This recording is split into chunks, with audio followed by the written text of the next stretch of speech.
16 বছরে 10 নিউজ এই যাত্রা আপনি কিভাবে মূল্যায়ন করবেন? আমার এই আজকের প্রতিষ্ঠাবার্ষিকীতে এবং বর্তমান প্রেক্ষাপটে দাঁড়িয়ে সামগ্রিক সাংবাদিকতার মানকে আপনি কিভাবে? 16 পেরিয়ে 17-তে এটিএন নিউজ, এটিএন নিউজকে অভিনন্দন, শুভেচ্ছা। একই সঙ্গে আজকের আপনার অনুষ্ঠানে আপনার যে আমাদের যে টকশো বা সংলাপের বিষয় নাম হচ্ছে স্বাধীন সংলাপ।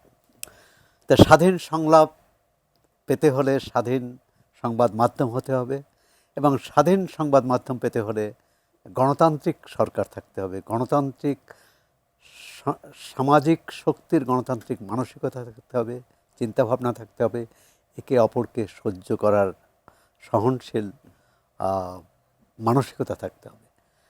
আমাদের সমাজ কেন জানি খুব অস্থির, অসহিষ্ণু, সব ক্ষেত্রে একমত না হলেই তাকে ট্যাগিং করা, অপবাদ দেয়া, হিংসা, বিদ্বেষ ছড়ানো। এবং এখন এখন তো যোগাযোগ মাধ্যম শুধু সংবাদ মাধ্যম শুধু টেলিভিশন,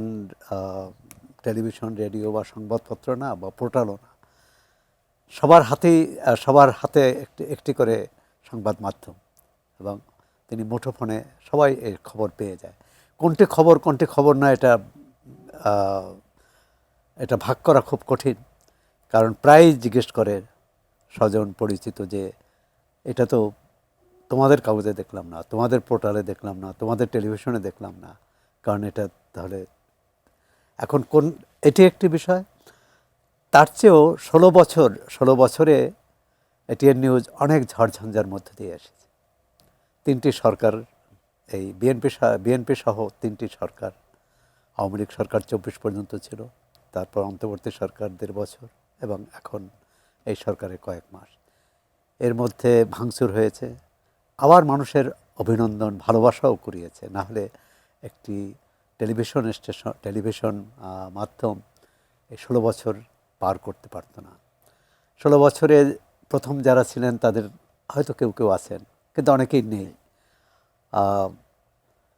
মেশক মনিরের কথা মনে হয় যে তিনি শুধু এই টেলিভিশন প্রতিষ্ঠানটি নয়, তিনি বাংলাদেশের সংবাদ মাধ্যম জগতে একটি নক্ষত্র ছিল, সৃজনশীলতা ছিল। কিন্তু তাকে আমরা হারিয়েছি একটি দুর্ঘটনায়।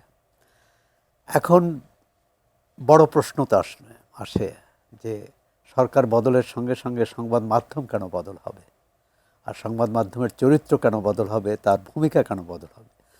সংবাদ মাধ্যম তো সত্যের উপর দাঁড়িয়ে থাকবে, যা সত্য, যা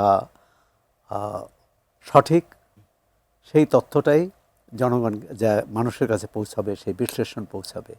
এখন সমাজ এটা কতটা গ্রহণ করতে পারে, বিশেষ করে আমাদের রাজনীতি এত অসহিষ্ণু, আমরা তো ভেবেছিলাম যে জুলাই অভ্যুত্থানের পর আমরা সুস্থির একটা মুক্ত পরিবেশ পাব, কিন্তু সেটি আমরা তো প্রতি মুহূর্তে এটা অনুভব করি যে সেটি পাইনি। অন্তর্বর্তী সরকার বলেছিল, কিন্তু সেটি হয়নি।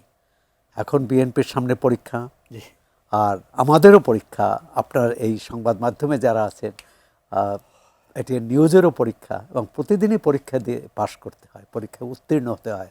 এটি না যে আমরা খুব ভালো করলাম 100-তে 90 পেয়ে বসে থাকলাম, সেটা না।